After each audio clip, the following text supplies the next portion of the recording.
Mesdames et messieurs. Bonjour, ça va? Ça va, merci.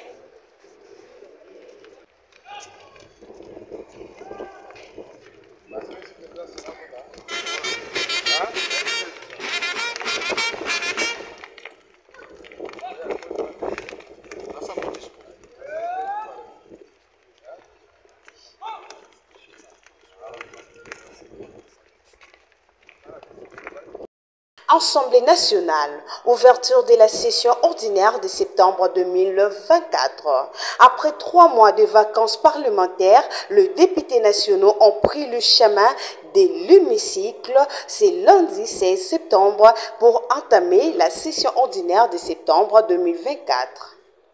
La plénière présidée par le président de l'Assemblée nationale, le professeur Vital Kamerhe, accompagné de tous les membres du bureau, s'est tenue en présence de plusieurs autorités du pays, dont la première ministre Judith Suminwa ainsi que toute son équipe gouvernementale.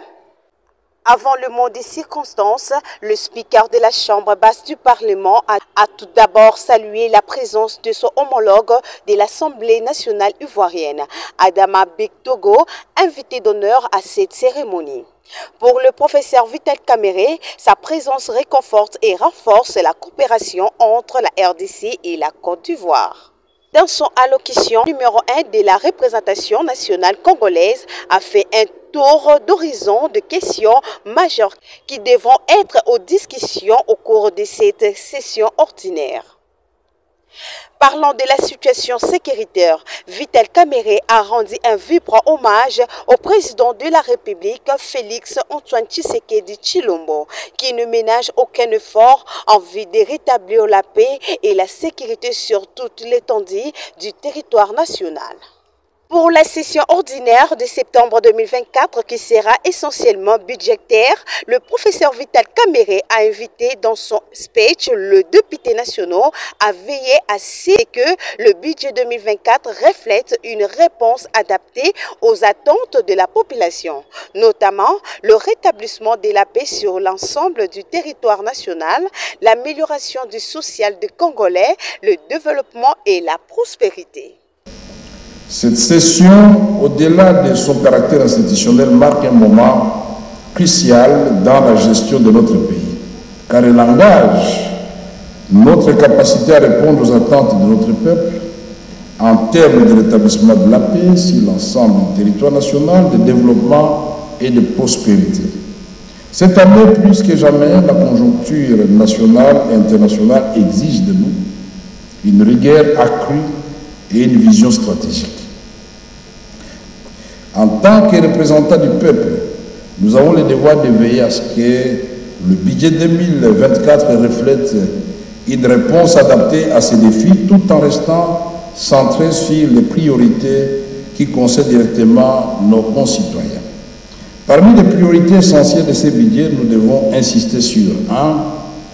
La sécurité et la stabilité nationale. 2. L'amélioration des conditions de vie de nos populations. 3. La diversification de l'économie. 4. La gouvernance et la lutte contre la corruption. Aucune réforme budgétaire ne portera de ses fruits si nous n'améliorons pas la gestion des finances publiques. Il nous faut intensifier nos efforts pour assurer la transparence et la recevabilité dans l'utilisation des ressources de l'État. Après les discours du président de la Chambre basse du Parlement, le professeur Vital Kamerhe a invité à prendre la parole le président de l'Assemblée nationale ivoirienne. A d'abord remercié le président Vital Kamerhe pour cette invitation, une preuve que la RDC et la Côte d'Ivoire entretiennent de très bonnes relations.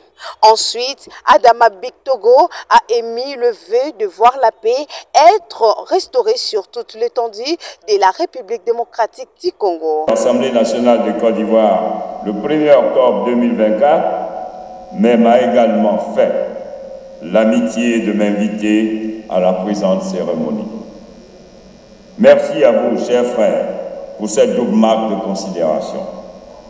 Je voudrais vous exprimer mes plus sincères remerciements, ainsi qu'à l'ensemble des honorables députés de la RDC pour cet accueil si chaleureux et cette généreuse hospitalité congolaise dont nous bénéficions, ma délégation et moi-même, depuis notre arrivée à Kinshasa. Distinguée personnalité,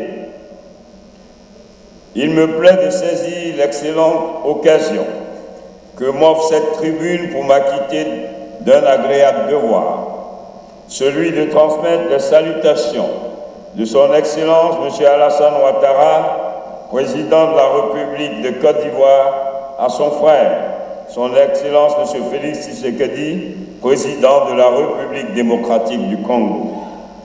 Honorables députés, notre présence ici, aujourd'hui, témoigne des liens forts et historiques qui unissent nos deux nations.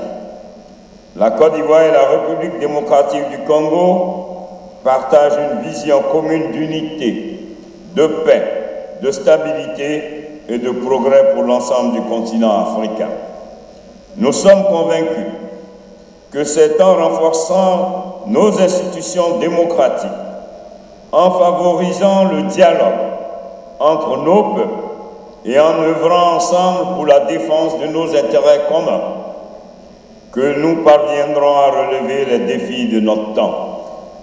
Je voudrais ainsi me féliciter de la qualité des relations de coopération qui nous unissent depuis l'ère de nos pères fondateurs. Les échanges commerciaux entre nos deux États, estimés à plus de 7 milliards d'euros ces dernières années, ont connu un coup d'accélérateur.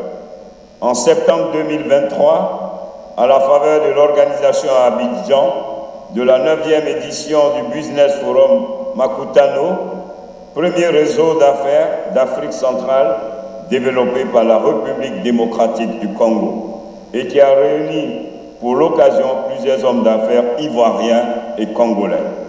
Je me réjouis, mesdames et messieurs, à ce titre, des 26 milliards 800 millions de francs CFA enregistrés en 2023 au titre des échanges commerciaux entre nos deux pays. Mesdames et messieurs, honorables députés, dans un contexte mondial marqué par des crises économiques, politiques, énergétiques, climatiques et affecté par les grandes pandémies, nos pays doivent plus que jamais s'engager dans la mutualisation de nos forces à l'effet de relever les défis du développement, de la bonne gouvernance, de la paix et de la stabilité. C'est donc dans cette dynamique qu'à l'occasion du sommet de l'APF au Canada, qu'un groupe de contact de haut niveau de présidents de Parlement a été mis en place, dont mon frère Vital et moi-même, avec pour objet de mener des missions de bons offices dans les pays francophones secoués par des crises. C'est le lieu donc pour l'Assemblée nationale de Côte d'Ivoire d'exprimer sa profonde compassion pour les souffrances qu'endurent les citoyens congolais dans l'est de votre pays. J'en appelle à une solidarité plus forte des pays africains de la communauté internationale autour donc de ces citoyens qui souffrent pour arriver à offrir aux populations frères congolais de l'Est la dignité humaine.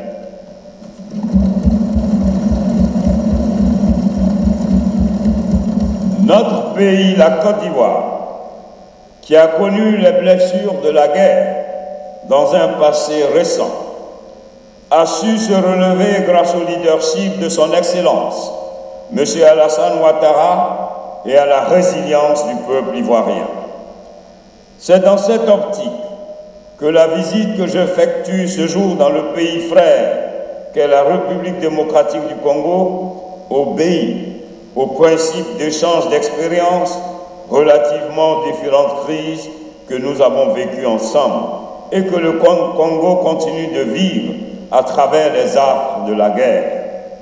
Chers parlementaires, vous devez porter l'espérance du peuple congolais par la force de vos propositions, dont le seul intérêt demeure le bien-être de votre population. C'est en cela que la diplomatie parlementaire doit être une autre force motrice, complémentaire de l'exécutif, dans la recherche de la paix et de la stabilité, gage de développement de votre pays. Honorables députés, le temps est venu pour notre Afrique de s'engager résolument dans la voie de la transformation de nos économies en privilégiant le développement humain.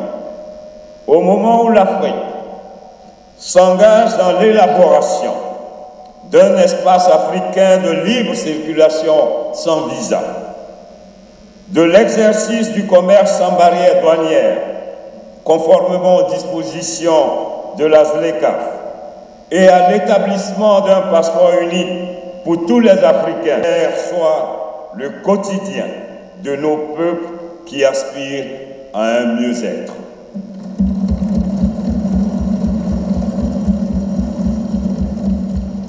Mesdames et messieurs, honorables parlementaires, plus que jamais, l'Afrique doit se reconstruire par nous-mêmes, dans l'industrialisation de nos produits par nous-mêmes, ou alors dans un partenariat gagnant-gagnant.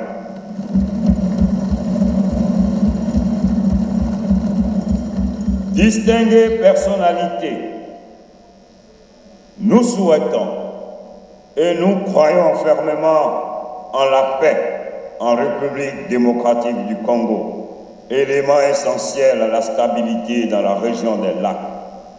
Un RDC en paix est une Afrique plus forte, plus résiliente et capable de se projeter vers l'avenir.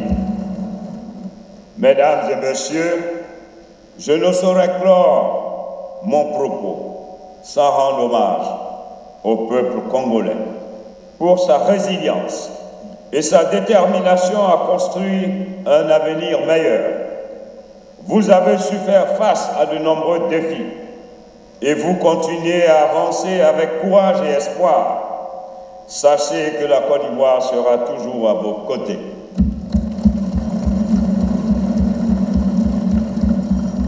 Ensemble, nous bâtirons un avenir où la paix, la sécurité et la prospérité rayeront en maître sur notre continent. Ensemble, nous porterons haut le flambeau de la démocratie et de la transformation structurelle.